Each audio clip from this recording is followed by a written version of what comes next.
Allô, communauté de coups critiques, ici Kim et Philippe. Et aujourd'hui, dans ce nouvel épisode de Discuter entre les dés, où on revient un peu avec une formule où on discute, comme je dirais en bon français, à brouche que brouche, entre nous d'un sujet de jeu de rôle. Aujourd'hui, on va jaser Epic, ces fameux événements où plusieurs joueurs à des tables différentes participent à une même et grande campagne. Et qui de mieux pour parler avec moi aujourd'hui que Philippe Taillon, qui organise lui-même depuis 4 ans? 4 ans. 4 ans, un Epic à Nicolet, petite ville du Québec pour nos amis de l'autre côté de l'océan. Alors voilà, c'est le thème de la journée. Premièrement, bonjour Philippe.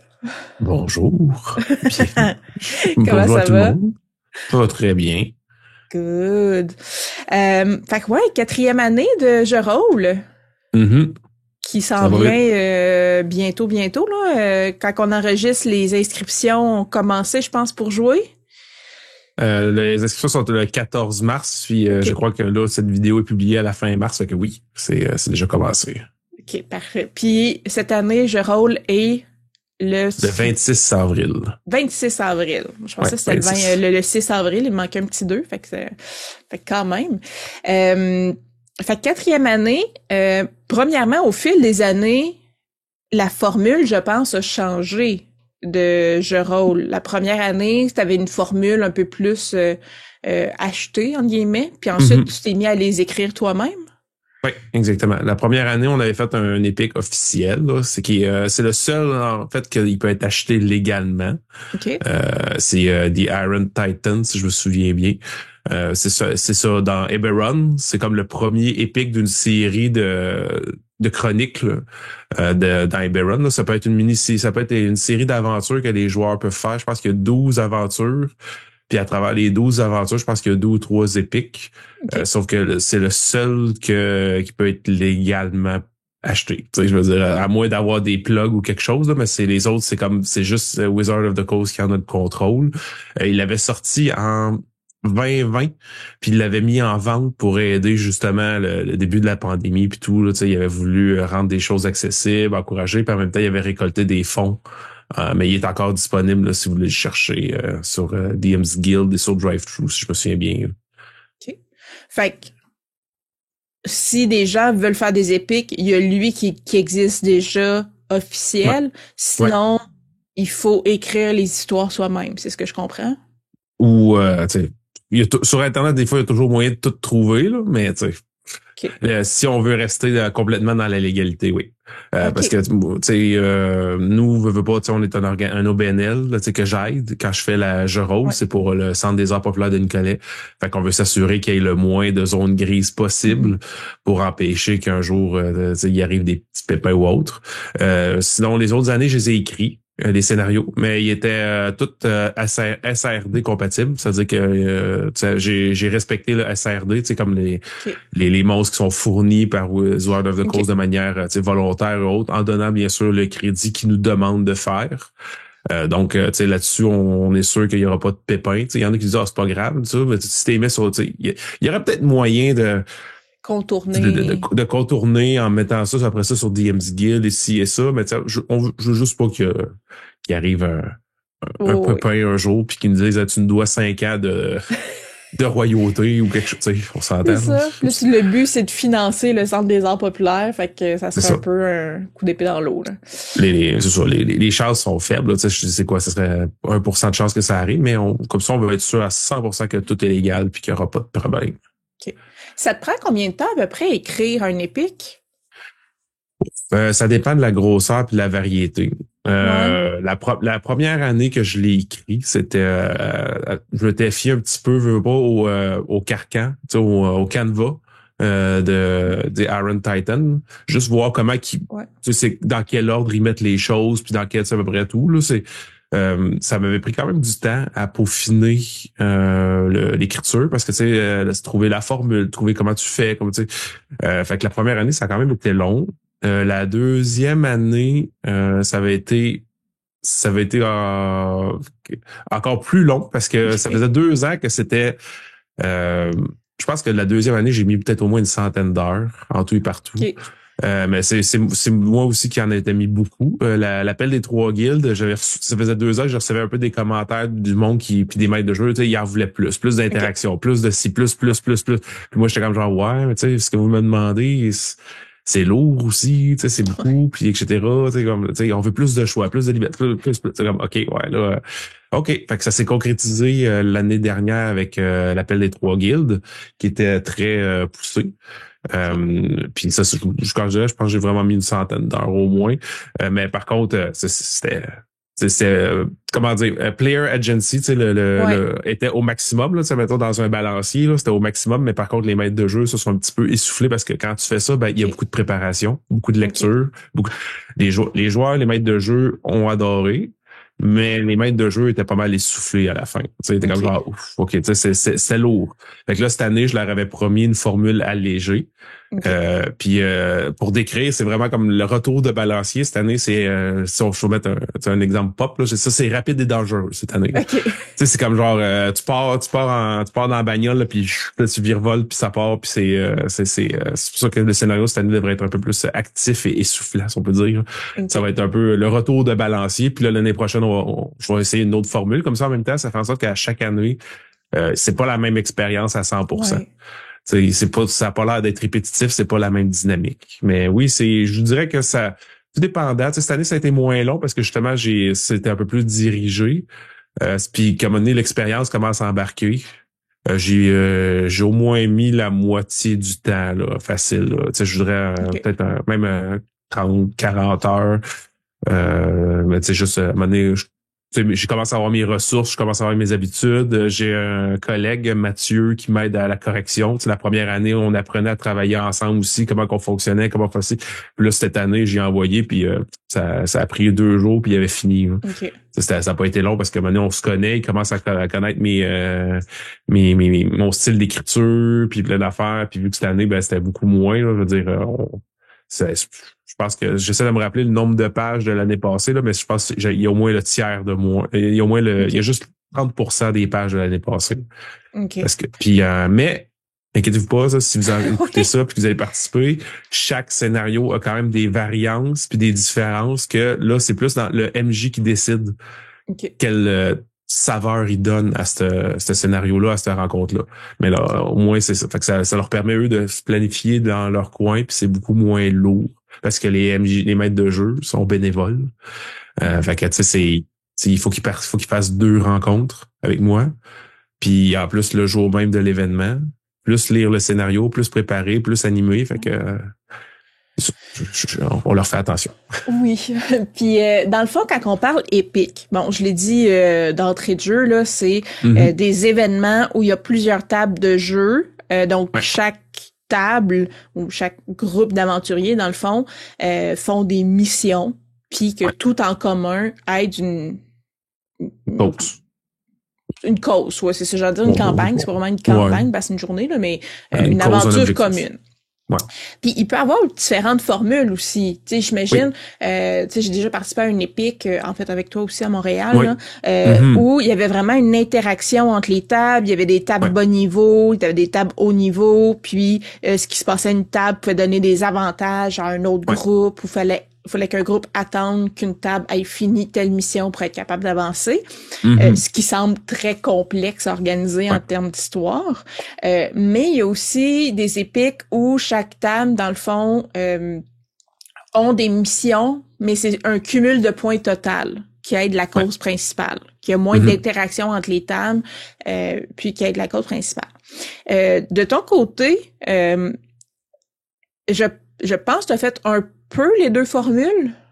Ouais, un petit peu les 2, mais plus la deuxième, parce que c'est celui que tu parles, c'est Reclamation of Land, qui est assez complexe. C'est un méchant gros document. Puis si les gens regardent les crédits, il y a peut-être une dizaine d'auteurs-autrices, 5 personnes pour la correction. C'est une équipe de peut-être c'est ça, une vingtaine de personnes. Moi, je suis pas mal tout seul. Fait que de faire une affaire de même multi-autres, c'est plus compliqué.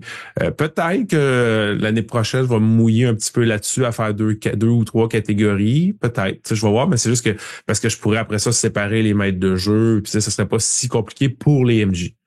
C'est pour les MJ, je dis, admettons, vous 6, vous avez vous avez les niveaux 4, puis vous 6, vous avez les niveaux 10, admettons, c'est facile. C'est au niveau de l'écriture après que ça alourdit le document. Mais bon, à un moment donné, avec l'expérience, tout ça pourrait se faire. C'est juste que s'il y a des gens qui écoutent cette capsule-là, je vous conseille pas de commencer avec ça. Ça va être plus compliqué justement de faire des liens. Puis moi, je déconseille un petit peu les blocages. Parce que ça va faire en sorte que c'est pas les mêmes tables qui jouent à notre rythme. Puis ces documents-là, puis si elles sont écrites à l'américaine. On s'entend, le Québec puis les États-Unis ne jouent pas à Donjons & Dragons exactement de la même manière quand ils sont en Epic ou en Adventures League. Le style est beaucoup plus porte monstre trésor, puis c'est gros focus, puis il y a une petite affaire de roleplay, mais le roleplay il est à travers les jets de dés et autres. Au Québec, on est beaucoup plus porté à faire du roleplay, à parler, à discuter. Fait que les tables, ils ont pas nécessairement le même rythme. C'est beaucoup ça qu'on avait poussé l'année passée. Il y avait même des quêtes qui étaient roleplay puis tout, puis on a vu vraiment lesquelles tables préféraient quoi là.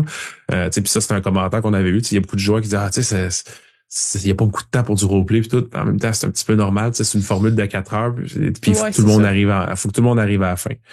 Fait que moi, à cause de tous ces éléments-là, je suis plus numéro 2, mais il y a quelques bonus ou autres ou interactions qui, des fois, permet d'agir avec les autres tables. Cette année, ça revient un peu plus précis. Les autres années, c'était genre certaines missions pouvaient donner soit un avantage à ta table ou un désavantage à une table adverse, parce que l'année passée, c'était comme 3 guildes qui fallait qu'ils fassent des points différents.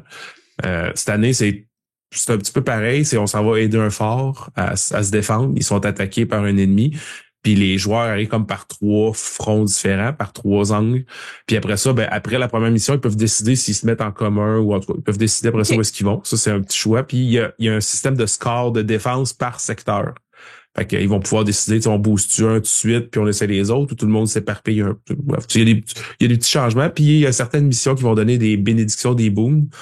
À d'autres tables, ça va être un petit papier que le maître de jeu va faire, OK, ils l'ont eu, on le donne à la table numéro 10. Cette année, on essaye ça parce que c'est quand même de la gestion de pas trop interrompre le jeu puis se promener puis ci puis ça. Fait que tout dépendant de la grosseur de l'équipe aussi. Je veux dire, si quelqu'un organise un épique puis qu'il y a 5-6 animateurs avec la personne qui est en contrôle, comme mettons les épiques officielles, il y a beaucoup de choses qui peuvent être faites. Mais bien souvent, c'est moi plus une autre personne. L'année passée, je m'avais trouvé 3 aides, là, puis que c'était comme 3 guildes différentes. Ça l'a beaucoup aidé pour la gestion, mais ces personnes-là, il y avait quand même beaucoup des temps morts un peu. Là. Fait, il s'amusait parce qu'il était costumé puis il jouait un rôle. Fait que des fois, il allait aux tables puis il disait des petites pines. Là. Mais c'est comme... c'est ça. Il faut que ce soit vraiment du monde. Puis là, l'équipe est quand même restreinte. Fait que j'essaie de tricoter avec tout ça pour que ce soit le plaisir maximum, avec bien sûr le moins de ressources coûteuses possible, parce que l'objectif au final, c'est tout est bénévole. Là-bas, à 100%, il y a personne qui est rémunéré. Fait que l'objectif, c'est qu'il en reste le plus possible à la fin, bien sûr. Mm-hmm. T'en as glissé un mot, là, ça dépend de la grosseur aussi de l'épique en soi. Parce que tu peux faire un épique je sais pas moi, un événement plus petit avec des amis où il y a 3 tables, puis ça fonctionne, tu peux faire un épique juste avec 3 tables, comme tu pourrais remplir, là j'exagère, là, mais un aréna complet, tu sais. Est-ce que ta limite pour, si on va spécifique dans l'épique à Nicolet, c'est une question de place ou tu considères vraiment qu'il y a un nombre de tables idéal pour que ça fonctionne bien? Nous, le choix d'avoir 18 tables, c'est côté son puis place. Okay. À un moment donné, ça reste quand même du monde dans une seule pièce et autres. Même si c'est une grande salle, ça reste que c'est un toit, littéralement un toit de cathédrale qui est au-dessus. Fait que le son peut quand même porter un peu. Tu sais, on pourrait peut-être en squeezer une 19e, mais tu sais, c'est comme, c'est pas, 18, c'est pas mal le bon chiffre qu'on a. Puis en même temps, tu sais, c'est quand même aussi de trouver 18 maîtres de jeu Ouais. qui sont bénévoles, qui sont prêts à faire les 2 rencontres, qui sont prêts à faire la journée même. Tu sais, moi, je prends toujours plus de noms parce qu'à chaque année, j'en ai malheureusement qui sont indisponibles, qui arrivent un changement de situation, changement familial ou autre. C'est pour ça qu'à chaque année, je prends toujours des réservistes. En moyenne, je perds 2 maîtres de jeu avant l'événement, puis à date, je suis encore dans mes chiffres. OK. Fait que, tu sais, je dis à du monde qui dit oui, ben, tu vas être réserviste, mais finalement, ça, des fois, c'est pas long que ils sont mis. Ils sont rendus officiels. Ils sont rendus officiels, c'est ça. Puis à un moment donné, c'est normal aussi, tu sais, la vie change. Tu sais, souvent, je fais des annonces en novembre pour être sûr que le monde, il se prépare, puis que, tu sais, puis après ça, ben, la situation peut changer. S'il y en a que le travail, la famille ou autre. Mais tu sais, un épique, ça peut être à partir de 2 tables, 3 tables, 4 tables. Après ça, c'est ça. C'est le nombre de maîtres de jeu disponibles, puis après ça, c'est le nombre de personnes pour l'animer. Tu sais, puis encore là, tu sais, il y a moyen de faire ça à bonne franquette. Là. Tu sais, moi, les scénarios que j'ai écrits, je me suis assuré que ça soit clair, quelqu'un qui ferait son premier épique, qui a assez de guidance pour le faire. Tu sais, je les ai mis sur mon Itch.io, puis c'est tout rédigé pour que quelqu'un qui connaisse pas un épique sache à peu près c'est quoi un épique. Ouais. Puis j'ai toujours ajouté aussi une section une table. Tu sais, si jamais tu veux transformer ça à place en one shot, en aventure simple, ou en one shot ou en mini campagne. Okay. Je donne les 2 conseils. T'sais, en one shot, ben tu gardes les timers, puis en mini campagne, ben tu peux faire les étapes. T'sais. Fait que ça peut occuper du monde pas mal. Là. Il y a quelqu'un qui vous dirait hey, moi je veux faire toutes les missions, pour toutes les affaires. Il y en a pour plusieurs sessions. Là. S'ils se limitent pas dans le temps. Fait que c'est pas mal rédigé comme ça. On en a eu aussi Feu Dragon de Cuivre on avait fait 2 épiques maison.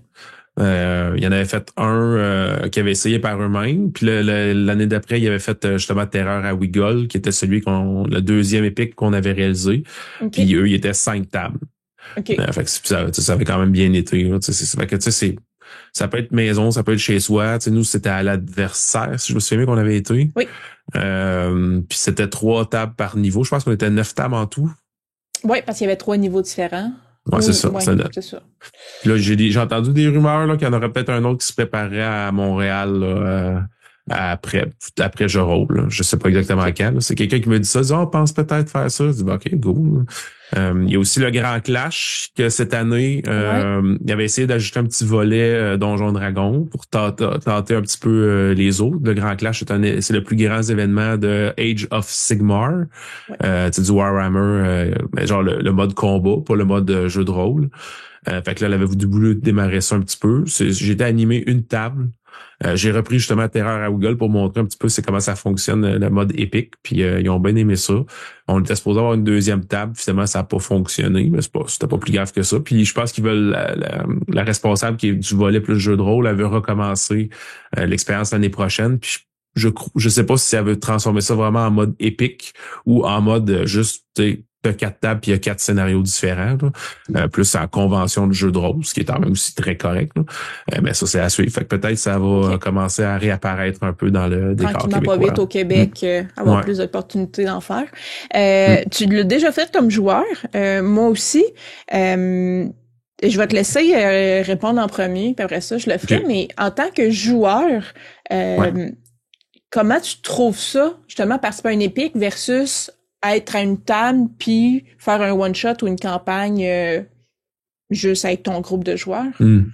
En tant que joueur, je suis là-bas, j'ai été moi-même étonné d'à quel point l'ambiance, ça fait toute la différence. Oui, il y a du bruit, oui, c'est pas pareil, oui, la dynamique est plus comme un rythme plus, mais c'est comme l'effervescence aussi. C'est comme genre, tu sens, il y a un mini stress, un bon stress. C'est comme genre, vite, faut pas trop gâcher, faut essayer. Fait que chaque succès est comme plus célébré. Des fois quand il y a des critiques, c'est comme tout le monde s'exclame. Il y avait plusieurs personnes qui réagissaient. C'est sûr que c'est des fois, tu te dis, j'en aurais pris plus, j'aurais voulu me mordre plus les dents, j'aurais aimé ça peut-être faire un peu plus de roleplay, mais j'ai quand même bien aimé la dynamique qu'on avait vécue. Puis moi, j'avais joué avec du monde que je connaissais pas. Le maître de jeu, je le connaissais pas. Les autres joueurs, je les connaissais pas.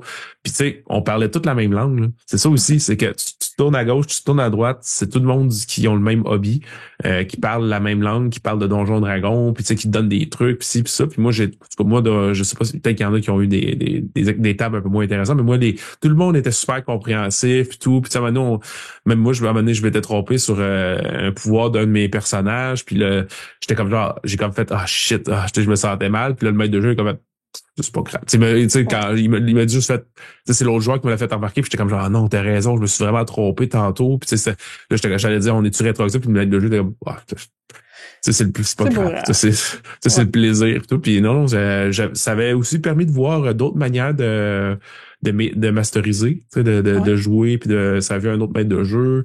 Lui, il avait ses petits cubes au lieu des figurines. Puis je trouvais que ça fonctionnait super bien. Tout le plus long avec des figurines, puis lui, il utilisait des petits cubes de couleur de Dollarama, puis on comprenait toute sa carte, là. Ben oui. On savait, le cube vert, c'était un orc, le 2 cubes orange, c'était un ogre. L'autre cube jaune, c'était un hobgoblin. C'est comme on le savait, ça fonctionnait super bien. On peut jouer avec un trombone, des piliers, puis un bout des faces, puis pas besoin d'être équipé en malade là, pour jouer à Donjon Dragon. Là. Non, c'est ça. Puis tu sais, c'est sûr qu'il faut penser que c'est plus action. Ouais. Mais tu sais, puis en même temps, moi, ça m'avait permis de jouer. Fait que ça, c'est sûr que c'était bien excitant. C'était bien le fun. Fait que non, c'est ça, c'est l'ambiance. L'ambiance, ça fait vraiment, vraiment une différence.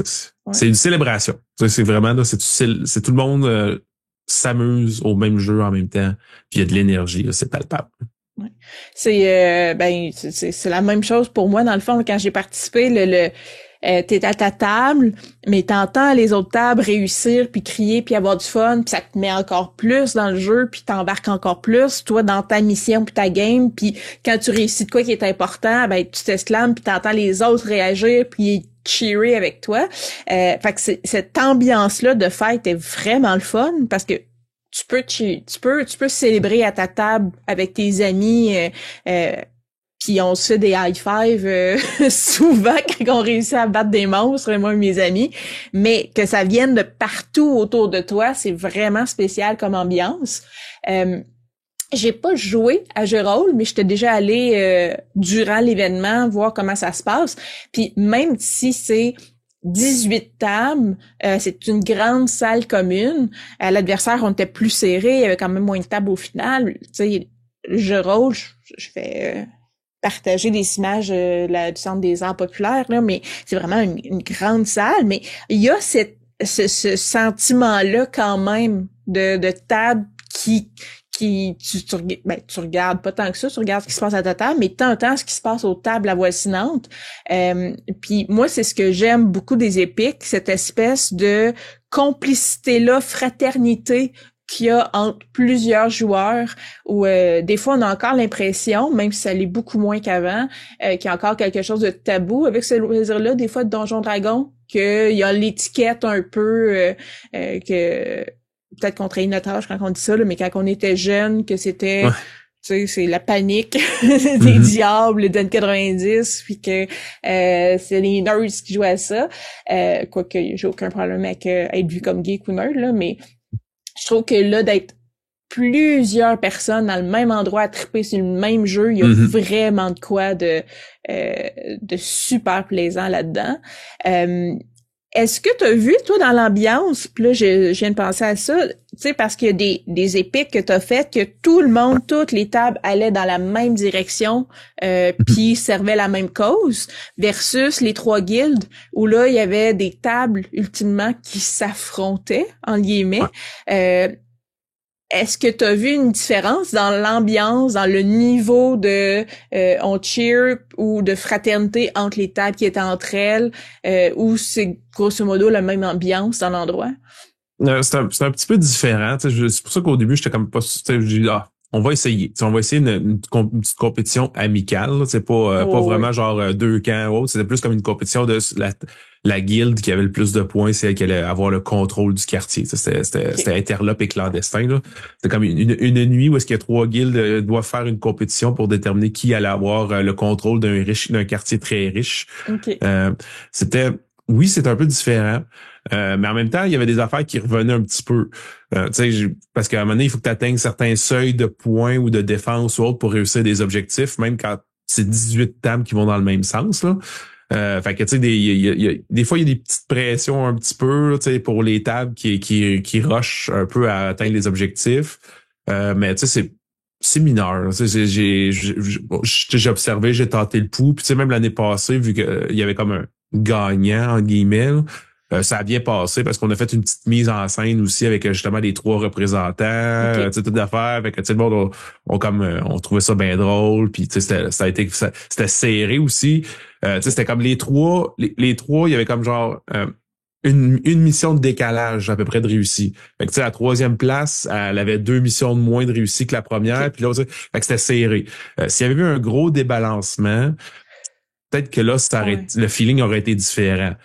J'avais essayé justement, si vous faites quelque chose de compétitif, j'avais essayé aussi d'équilibrer un peu les tables, tu sais, maître de jeu expérimenté, maître de jeu moins expérimenté. J'avais essayé de m'assurer que ils se ramassaient pas tous dans la même section. J'avais splitté tout le monde un peu pour que ça soit comme équilibré sur comment aussi gérer les pics, puis motiver le monde aussi Ouais. à progresser.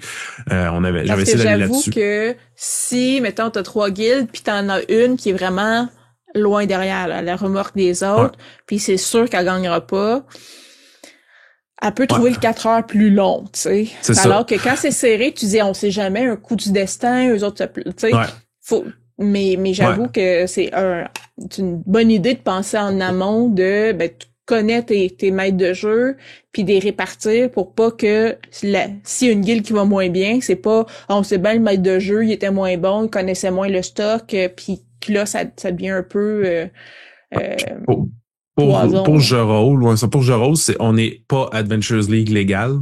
OK. Parce que tu sais, je me rappelle, Etude Game avait été capable de faire, tu sais, au début de la pandémie, avait été Oui. capable de faire Trouble at Waterdeeps.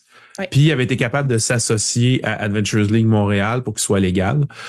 Sauf que nous, vu qu'on n'est pas légal à 100%, ben, les maîtres de jeu peuvent bifurquer un petit peu du scénario ou OK. tu sais ajuster ou autre, tandis que du Adventures League légal, pour que ce soit équitable avec tout le monde, faut que tu suives la recette. Ouais. Tu sais, mais moi, tu sais, on le dit, tu sais, moi, les maîtres de jeu, je leur parle, tu sais, tenter le pouls de votre table. Dans mes scénarios, il y a moins de possibilités d'augmenter la difficulté, diminuer la difficulté des rencontres. Dans les Lego aussi, il y en a que c'est ça aussi, on peut ajuster là, selon OK. la puissance moyenne de la table. Mais tu sais, des fois, je leur ai dit, mettons, si vous vous rendez compte que tout le monde autour de vous, ils ont réussi 4 missions, puis vous, votre table est à 2, ben, il y a quelques places dans le scénario que tu peux couper les coins ronds pour qu'ils rattrapent, puis que finalement, s'ils finissent peut-être à 3. Tu sais, Ouais. qu'ils soient pas trop à la traîne. Fait que, tu sais, c'est là-dessus, au moins, tu sais, c'est l'avantage, en guillemets, là, tu sais, de pouvoir faire aussi le scénario par moi-même.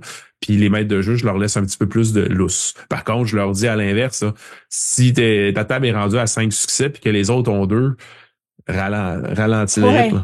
Là. Ça veut dire que C'est soit que tu coupes. donnant-donnant, là.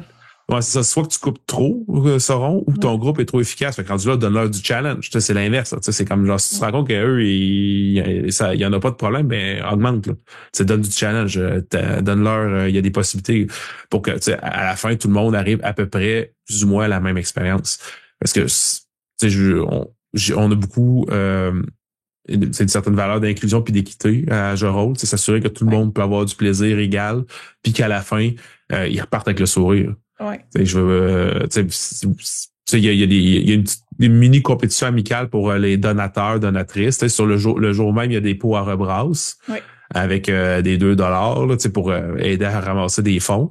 Puis à la fin, on mentionne les 3 tables qui ont donné le plus. Tu sais, c'est pas une OK. compétition de genre la 18e table, t'es pas bonne. Non, non, c'est juste Ouais. c'est plus pour encourager puis remercier les tables qui ont été les plus généreuses. Tu sais, c'est à mode remerciement. Ouais. On essaye le moins possible de comparer les gens, on essaye le moins possible, tu sais, puis tu sais, on avait la première année, il y en avait qui étaient comme disent ouais, c'est un petit peu pay to win ça. C'est caritatif, tu sais, C'est puis c'est ça, pas tu sais, ce qui est spécial ou ce qui est peut-être Mhm. différent avec les pics je rôle le Nicolet, c'est justement, dans le fond, Ouais, c'est un événement que de lever tu le fond. organises pour ramasser des fonds pour le Centre des arts populaires de Mhm. Nicolet, donc qui est est-ce que oui, c'est un organisme, le Centre des arts? Ouais, C'est c'est pas un juste un OBNL, ouais. endroit, là, c'est un Non, organisme. c'est un organisme à but non lucratif. Ouais. C'est ça, tu sais, où il y a plein de groupes communautaires aussi qui vont Mhm. qui tiennent des événements là et tout. Donc puis Nicolet, pour ceux qui connaissent pas, c'est quand même une petite ville là. C'est pas un village, mais c'est pas Non, une c'est grande pas. ville. Fait que c'est une façon de ramasser des fonds pour garder justement ce lieu communautaire-là vivant dans la ville. Puis le rénover aussi. Oui, beaucoup. Puis c'est ça, les photos, encore là, je vais en mettre là. C'est vraiment un endroit magnifique là, pour tenir des événements. Comparativement à d'autres épiques qui sont vraiment axés sur simplement et purement le jeu. À ce moment-là, les pots à rebrasse, je comprends que ils disent ben là ça devient injuste parce que si tu as de l'argent, tu peux. Mais là, c'est deux missions totalement différentes où il y en a une qui est caritative, puis l'autre ben c'est juste jouer pour jouer. Ouais. Parce que souvent les épiques plus standards vont être, mettons, s'il y a une compétition entre guillemets, ils vont être roulés en mode tournoi. Ouais. Souvent, avec un système de pointage à la fin. Ça se fait encore. Il y a surtout au modèle anglophone. Wizard of the Coast a mis d'ailleurs le premier niveau de Caverns of Tricia, je pense, qu'ils ont mis disponible. Ça, c'est une aventure dans un de leurs livres, là, mais ils ont mis, qui est comme à 2 ou 3 niveaux, mais ils ont mis le premier niveau disponible si vous allez sur D&D Beyond. Puis ils l'ont mis en mode tournoi aussi. OK. Fait que j'ai cru voir, je sais pas si ça a eu lieu, mais il y avait quelqu'un au Québec qui avait annoncé qu'il voulait le faire en mode tournoi avec 4-5 tables. Je sais pas si ça s'est fait, mais ça aussi, ça peut être une autre forme. Ouais. C'est pas la même, tu sais, ça, c'est vraiment tournoi. C'est pas la même, c'est comme dans la grande famille de l'épique, là, si on peut dire. Là, c'est ça, mais c'est moins plusieurs groupes d'aventuriers qui ont une cause commune, qui attaquent un fort par plusieurs fronts. Ouais, c'est ça. Ouais. C'est ça. Le tournoi, c'est que tout le monde fait la même aventure puis il y a un score à la fin. Ouais. Épique, c'est que c'est comme une mini-campagne en une après-midi. C'est comme une armée complète qui a plusieurs tacticiens. Oui, j'avais une sous-question avec ça, mais justement pour quelqu'un qui voudrait se lancer, parce que tu dis on peut être en lien avec Adventures League dans un cadre plus caritatif, justement, où le plaisir est vraiment mis de l'avant, puis c'est pour ramasser des fonds. C'est peut-être moins pertinent de s'associer avec Adventure League, puis que là, c'est vraiment tout est cadré, tout est officiel. Puis on s'entend là que dans ma tête, toutes les tables devraient être pour le plaisir, peu importe si c'est caritatif ou non. Mais quelqu'un qui voudrait faire des épiques, est-ce que tu penses qu'il y a un avantage à s'associer avec Adventure League? Est-ce qu'on a plus accès à des scénarios officiels dans ce temps-là? Est-ce que c'est plus facile justement de prendre quelque chose qui existe déjà et juste le mettre en place, ou on a aussi le droit d'inventer notre propre histoire à ce moment-là? Si c'est avec Adventures League, il faut que ce soit avec les dossiers, les aventures officielles d'Adventures League, justement par souci d'équité, parce que les personnages, ils continuent de progresser dans Adventures League. Fait que tu t'amènes ton personnage des autres aventures, tu l'amènes à cette épique-là. Puis à la fin, il y a des récompenses, puis ton personnage, il va les garder, puis il y a un log qu'il faut que tu remplisses, un petit papier officiel qui dit j'ai complété telle aventure, telle affaire, fait que j'ai maintenant, je sais pas moi, une épée plus 1, exemple, ou une potion de ci ou de ça. L'avantage que quelqu'un qui s'associe à Adventures League, c'est que si tu fais une demande à travers Adventures League à Wizard of the Coast, tu peux avoir accès à leurs épiques. Par Adventures League. Puis ça vient aussi avec un set de règles de création de personnages, t'as toute la structure, t'as tous les documents, t'as toutes les affaires. Par contre, soyez pas surpris là, dans les documents officiels d'Adventures League, là, les cartes, les battle maps, là, c'est genre 3 cartes sur une page de PDF. Là. Fait que c'est pas utilisable. Fait qu'il faut trouver une manière de les refaire.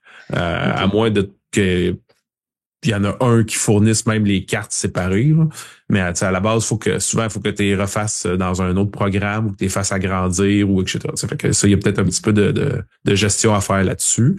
Mais c'est ça. C'est l'avantage, c'est que tu as un clé en main. Par contre, ça va être en anglais. C'est sûr qu'il y en a plusieurs quand on joue à Donjons & Dragons, c'est pas ça qui les arrête, là. Mais c'est sûr que ça va être en anglais. Puis il faut que tu suives des règles très strictes, justement, que tes maîtres de jeu s'enregistrent, que les personnes remplissent la formulaire, que toi aussi, il y a comme une feuille qu'il faut que tu remplisses ça. C'est plus protocolaire. Mais par contre, oui, tu vas avoir un accompagnement. Puis ça te permet aussi d'aller chercher les gens qui jouent Adventures League.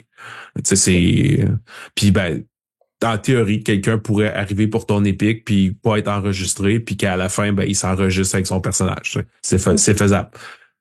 Sauf que... Mais pour les joueurs, c'est aussi un peu plus bureaucratique. Ben, est-ce qu'ils pourraient jouer pas enregistrer? C'est-à-dire, je participe à l'Epic qui est officiellement Adventures League, mais mon personnage, il respecte les règles, mais je l'ai pas enregistré, puis j'ai pas l'intention de rejouer, fait que je l'enregistre pas non plus. Ouais, c'est ce qui était arrivé avec celui d'Etu Game par Discord au début de la pandémie, là, en mars 2020, je pense. Il y avait des gens Adventures League qui avaient joint, puis moi j'avais participé, puis d'autres aussi, puis il nous disait à la fin, si vous voulez enregistrer votre bonhomme, vous pouvez, là, mais ce qu'il avait fait, par contre, c'est qu'il y avait, pour être sûr que tout le monde était égal et équitable, là, au lieu puis pour que ce soit plus rapide, il avait fait qu'au lieu d'avoir, mettons, des règles de création de personnages, il avait mis, genre, je pense, une vingtaine de fiches préfaites. OK. Puis il avait dit, si vous avez pas un personnage Adventure League, pigez dans une de ces fiches-là. Même peut-être plus que ça. Là, je pense qu'elle avait fait 2 par classe. Okay. Il avait fait, la personne avait déjà préfait des personnages. Fait que moi, j'avais pigé là-dedans, puis on avait joué, puis ça avait quand même été bien. Puis est-ce que, tu sais, parce que là, tu organises des épiques en personne. On a joué un épique en personne à Montréal. Et là, tu as joué aussi à... Moi, je commençais les jeux de rôle à cette époque-là et j'étais trop timide pour m'inscrire. Ça m'avait bien intéressé, mais j'étais trop timide pour m'inscrire à cet épique-là en ligne. Mais est-ce que, en termes de joueurs, c'est agréable jouer une épique en ligne ou il y a justement pas l'ambiance de la grande salle, fait que ça perd un peu de sa saveur? J'avais trouvé ça correct. T'sais, ça avait été le fun parce que au début, on se rappelle, là, c'était de la pandémie et tout, là, ça avait été quand même plaisant, mais tu te sens isolé. T'sais, on se le cachera pas, là, c'est ton groupe comment ça avait fonctionné, c'est qu'il y avait un groupe de Discord que tu te promenais de table en table, là, de MD à MD. C'était en rotation. Tu sais, les MD les maîtres de jeu avaient une mission attitrée. OK. Puis, au lieu de, comme genre, un maître de jeu qui te suivait tout le long, on se déplaçait. OK. D'un maître de jeu à l'autre.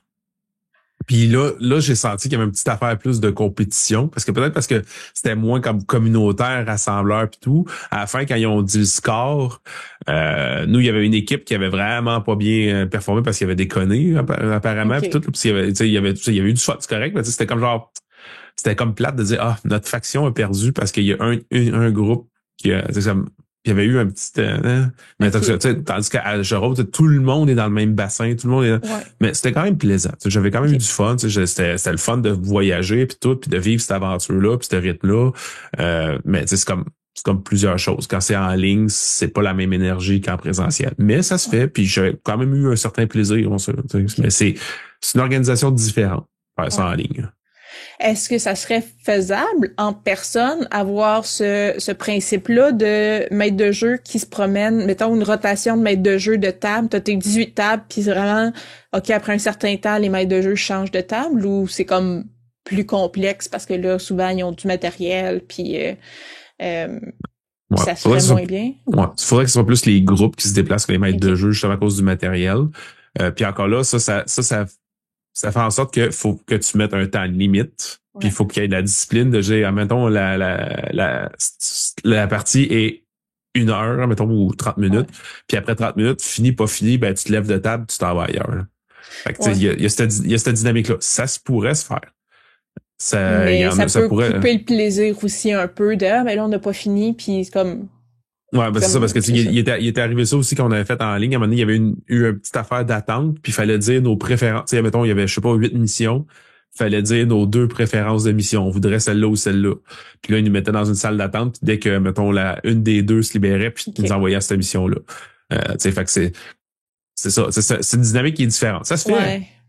Mais c'est une organisation qui est complètement différente. Puis là, nous, avec tout ce qui est le pot à rebrasse, le sentiment plus communautaire qu'on veut donner, ça fonctionnerait un petit peu moins. Ça pourrait se faire. T'sais. Mais j'ai l'impression, même en ayant en tête ce qu'on avait fait à l'adversaire, que ça serait un peu étrange de OK, ben, parce qu'il y a quelque chose quand même quand on est autour d'une table, de c'est en continu, puis quand il y a des interactions entre les tables, de OK, ben on veut avancer parce qu'on veut aider l'autre table, puis mais là, si t'es toi-même, t'es comme, OK, faut que j'attende.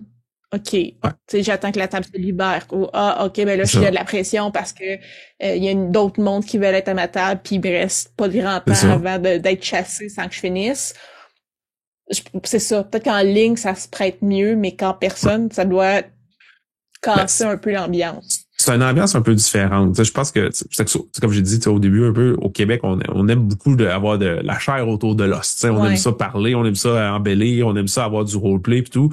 Mais tu sais, si on se mettait en minding, genre officiel, porte monstre trésor, tu sais que, OK, moi j'avance là, ça peut être très, très efficace, puis ça peut fonctionner aussi, tu sais, justement, d'avoir cette espèce de rotation-là.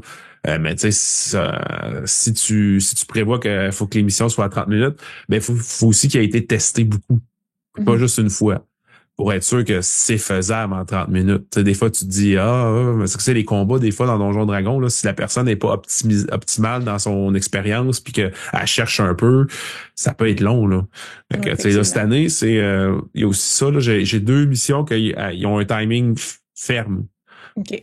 C'est un petit test qu'on fait. T'sais, à chaque année, comme je dis, je cherche des nouvelles dynamiques, des nouvelles affaires. T'sais, l'autre, après ça, c'était surtout suggéré. Mettons, je dis, ça devrait prendre à peu près 1h90 minutes. T'sais. C'était des suggestions pour que le maître de jeu, il garde un petit peu son temps puis dire, OK, on est dedans, on dépasse, on est trop vite, ou etc. Mais là, cette année, il y a 2 missions que c'est comme, après un certain temps, c'est tu passes à l'autre. Il arrive une situation, fait que tu switches. Fait que, on va voir comment ça se déroule aussi là-dessus.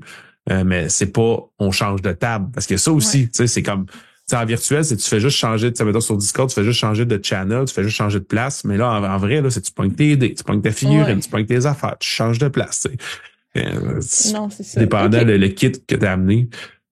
Peut-être que ça fonctionne peut-être plus c'est pas impossible, comme je dis, tout est une question d'organisation puis de synchronisation, puis il faut avoir des maîtres de jeu puis des organisateurs qui sont prêts. Puis surtout, il faut prévenir les joueurs que ça va être comme ça. Effectivement. Parce qu'au début, il faut qu'ils sachent que, OK, bon, j'ai 30 minutes pour faire la mission, fait que pas de tergiversation, on focus sur l'objectif, puis go, go, go, tu sais. Okay. Parce qu'il faut respecter toutes les autres autour de la table aussi. Si t'as une personne qui prend trop de temps puis que les autres sont vraiment en mode plus efficacité et compétitivité, tu vas peut-être être le mouton noir de ta table, puis ça brise la belle énergie. Si tu avais un conseil pour les joueurs qui ont jamais fait d'épique, puis que à nous écouter, ils disent hey, j'aimerais ça essayer, puis bon, ils voient là dans leur ville, peu importe, là, ils s'en organisent un. Est-ce que tu as un conseil pour les joueurs qui se lancent, qui essayent ça?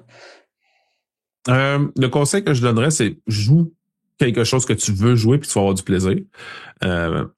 Habituellement, les épiques, tu peux quand même te parler entre les personnes qui sont inscrites à la table, là.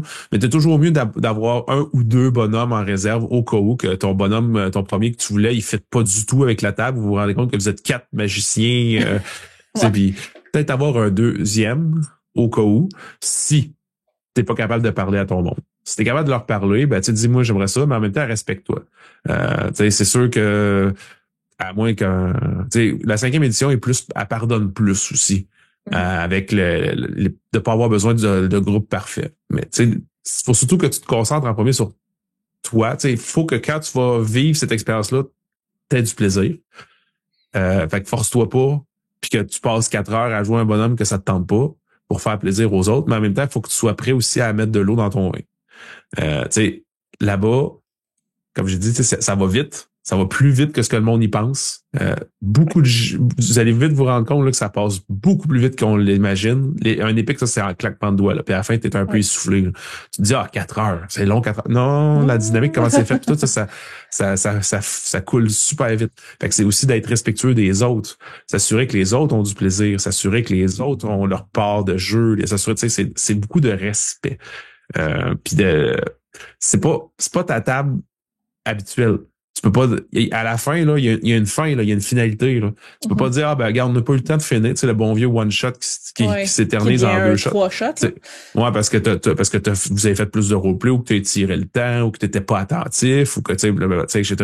Ben là, c'est pas le cas. Fait que c'est vraiment d'être concentré, d'être disponible, puis des fois se dire, je ferais peut-être pas ça parce que ça va étirer de 5-10 minutes la game alors que les autres veulent que ça roule. C'est d'être prêt à être empathique avec sa table. ça aussi, je le suggère aux maîtres de jeu. Gagez beaucoup votre table, voyez.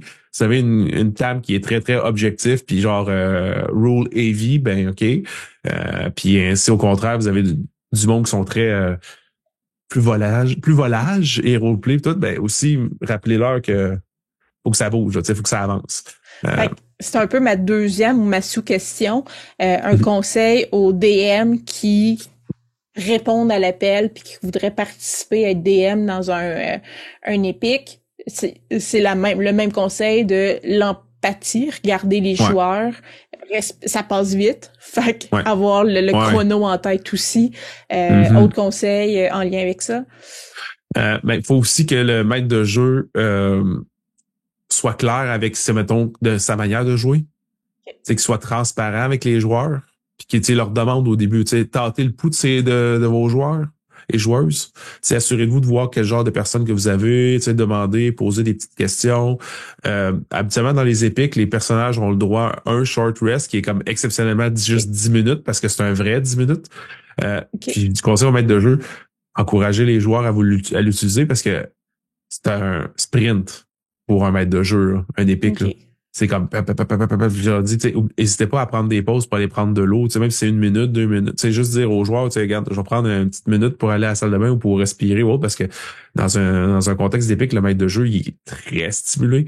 La majorité des maîtres de jeu, à la fin, là, sont comme genre, comme un peu essoufflés, puis comme, OK, encore plus que les joueurs, parce que eux, c'est comme tout le temps, là, c'est back and forth. C'est aller-retour, c'est ça, il faut que tu écris, il faut que tu suives, il faut que tu gardes tes fiches, il faut que tu gardes tes affaires.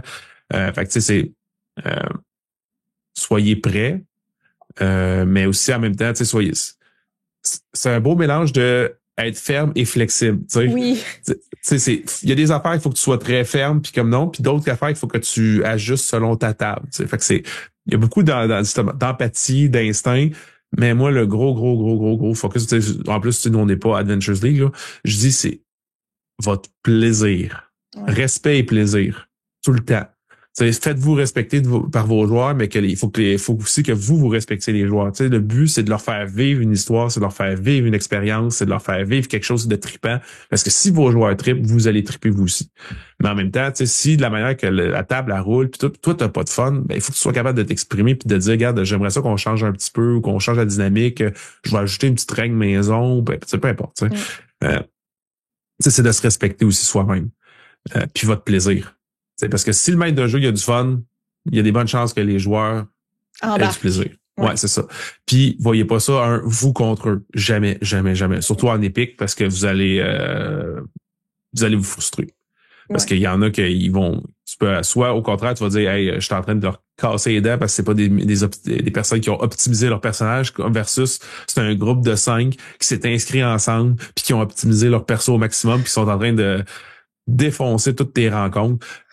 C'est pas grave. C'est ça, chaque table est différente. Fait que, faut faire attention aussi. Il faut pas voir ça comme une confrontation. C'est communautaire, c'est ça. C'est collectif. Ben, merci beaucoup pour ces conseils-là. Je vais mettre en commentaire dans la description de la vidéo le lien vers Jérôme, dont on a beaucoup parlé. Je vais mettre en lien aussi le Itch.io à Philippe, pour ceux qui seraient curieux d'aller voir les aventures qu'il a créées pour les épiques. Là, il disait que vous pouviez le faire en one-shot ou en aventure aussi. Quoi d'autre que je pourrais mettre? Si je pense à quoi d'autre, je vais mettre le lien des choses qu'on a parlé durant cet épisode. Donc, si vous voyez des annonces d'épiques passer dans votre région élargie, là, vous pouvez vous déplacer aussi pour y aller, on s'entend. Vous savez un peu plus à quoi vous en tenir. N'hésitez pas, c'est du gros fun.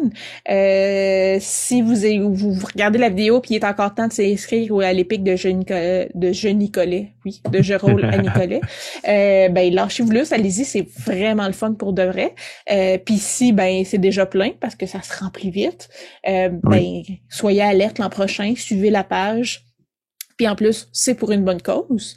Là-dessus, merci beaucoup, Philippe, de nous avoir aiguillés, parlé beaucoup. On s'entend que se discuter entre les dés là, c'est pour beaucoup toi qui as discuté, moi qui ai posé beaucoup de questions parce que t'es l'expert. On se reprendra une autre fois où je parlerai peut-être un peu plus. Mais merci encore une fois beaucoup d'être là avec moi. Merci à tous ceux qui nous ont écoutés.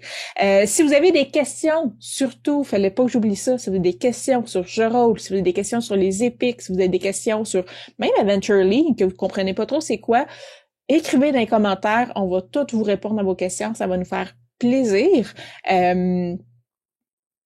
Dernier mot de la fin, Philippe? Si vous en organisez, n'hésitez pas. Lancez-vous. La première année, ça va peut-être rouler carré, mais après ça, ça va mieux aller. Puis je trouverais ça plaisant qu'il y ait plus de rassemblements de même, parce qu'en même temps, ça permettrait aux rôlistes de se voir, de se rencontrer. Puis qui sait, peut-être que vous allez vous créer une table de jeu aussi qui va continuer. Comme moi, je sais que c'est ceux au Grand Clash, ils m'ont comme regardé et fait pourrais-tu continuer ça? Non, je peux pas malheureusement, là, mais peut-être que vous allez vous faire des nouveaux amis, peut-être que vous allez faire des nouvelles connaissances. Des fois, on peut être surpris. Effectivement. Fait que si vous avez pas de table actuellement, moi je suis des groupes Facebook, il y a souvent du monde, je me cherche une table, je veux essayer. Regardez ça, soyez alerte. Mm-hmm. Ça se peut que vous trouviez une table de cette manière-là, ou du moins une manière de jouer. Puis voilà. Donc là-dessus, je vous dis à tous, à Philippe et à tous ceux qui nous écoutent, bonne fin de journée, bonne soirée si c'est le soir. Et on se dit à la prochaine. Bye!